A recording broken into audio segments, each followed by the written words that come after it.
Salut à toi, j'espère que tu as la forme. Aujourd'hui dans cette impro, c'est un peu spécial. Je vais adresser cette impro à Vauban, mon ancêtre. C'est un cadeau, un hommage que j'ai envie de lui faire, sachant que là je suis à l'île de Ré. Je m'apprête à partir de l'île de Ré. L'île de Ré, c'est un endroit où il a créé les fortifications à Saint-Martin. Et voilà, donc je vais composer, je vais improviser une musique en me reliant. Là je vais méditer, je vais me relier à Vauban. Et après je vais improviser une musique. Je vais te lire un texte aussi que j'ai écrit un peu en hommage à Vauban, et je vais te montrer des vidéos un petit peu de l'île de Ré et de ce que Vauban a créé ici. Voilà, belle impro à toi.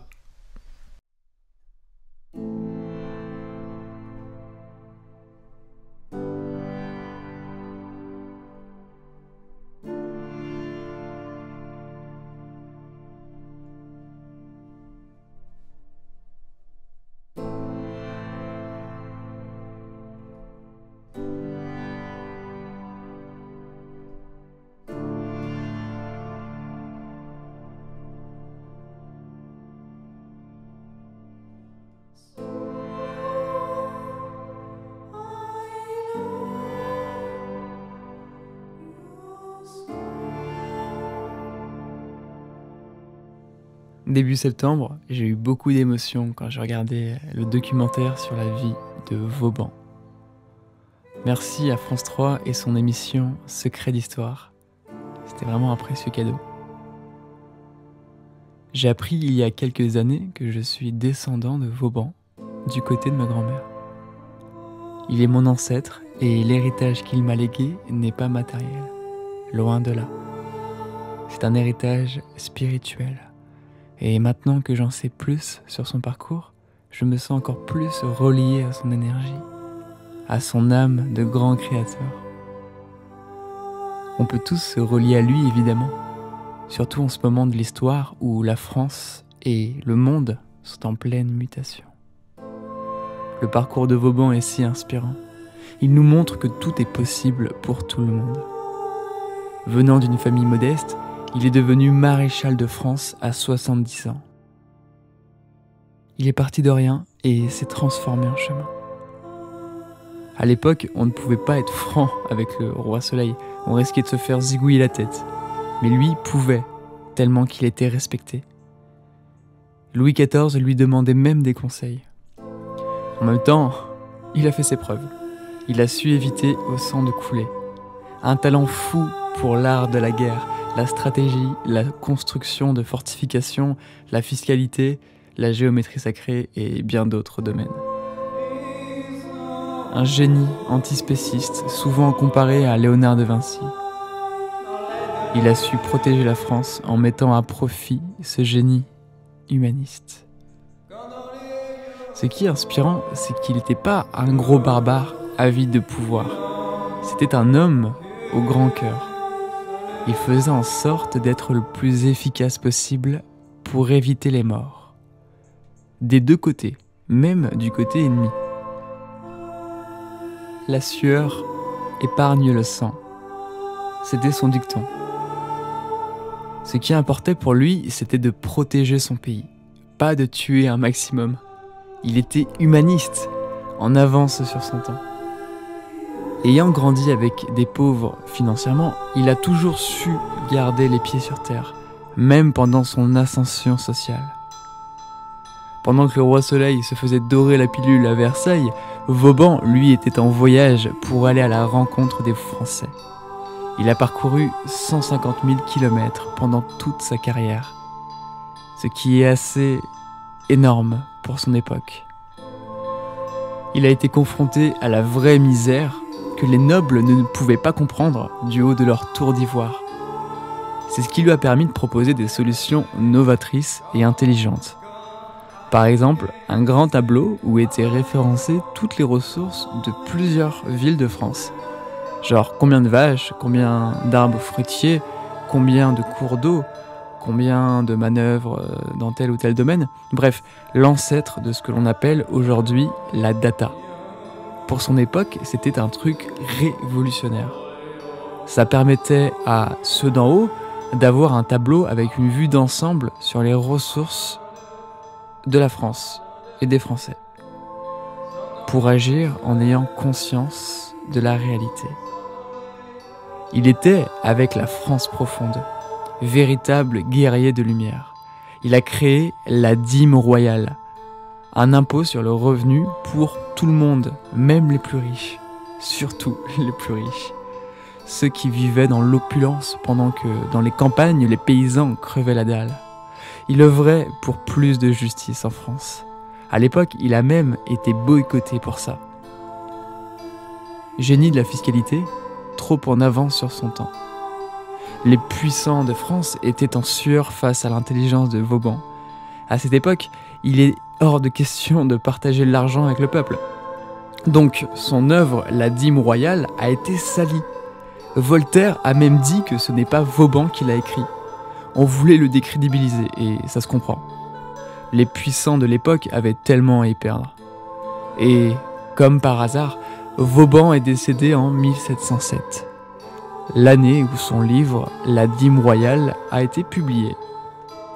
Peut-être qu'il a été tué pour éviter d'éveiller les consciences. Peut-être qu'il est réellement mort d'une pneumonie aiguë. Qui sait? En tout cas, ce qui fait chaud au cœur, c'est que même quand il était au sommet, il n'a pas arrêté d'œuvrer pour essayer de rétablir toujours plus de justice en France. Il a toujours su garder les pieds sur terre en restant proche de l'humain. Il n'a jamais oublié ses racines. Il a été un des premiers humanistes français. Ce que je retiens particulièrement et qui m'inspire pour la suite de mon parcours de créateur humaniste, c'est le cœur. Je suis convaincu que Vauban a pu développer son génie en ayant un grand cœur. C'est en ouvrant son cœur qu'il a pu avoir accès à tant d'ingéniosité, tant d'informations novatrices. Il n'œuvrait pas pour son propre petit plaisir perso. Il avait conscience du groupe, conscience que l'on est tous interdépendants. En ayant cette volonté d'agir pour une meilleure harmonie, ça l'a amené sur une ligne temporelle de génie. C'est ça que je retiens et qui me fait hautement vibrer à l'heure où j'écris ces lignes. Quand on se met au service de l'humanité, on peut faire des miracles. Comme si on était aidé, encouragé, accompagné par des forces invisibles mais bien réelles. Comme si on avait la capacité d'ouvrir un puissant canal de réceptivité venant de dimensions supérieures. De hautes sphères d'intelligence à portée de tous. À partir du moment où le cœur s'ouvre,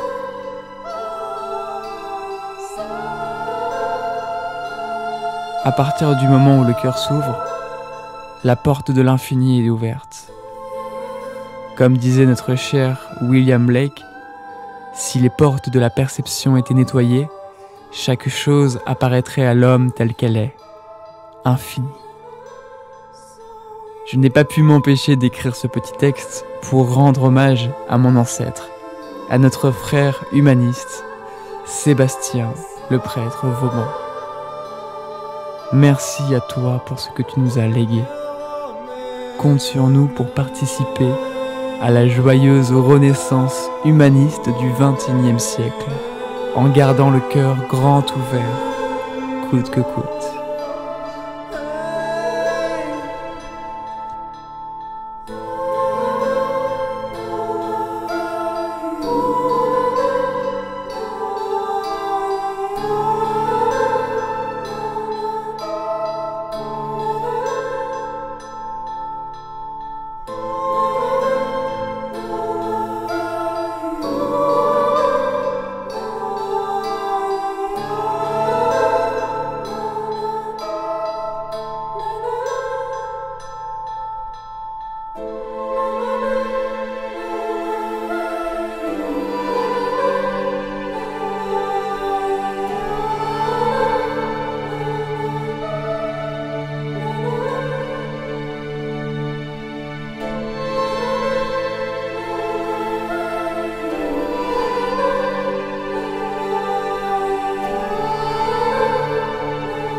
Si tu as besoin de musique spécifique pour tes projets ou simplement pour t'accompagner dans ton épanouissement individuel, je mets mon art à ton service.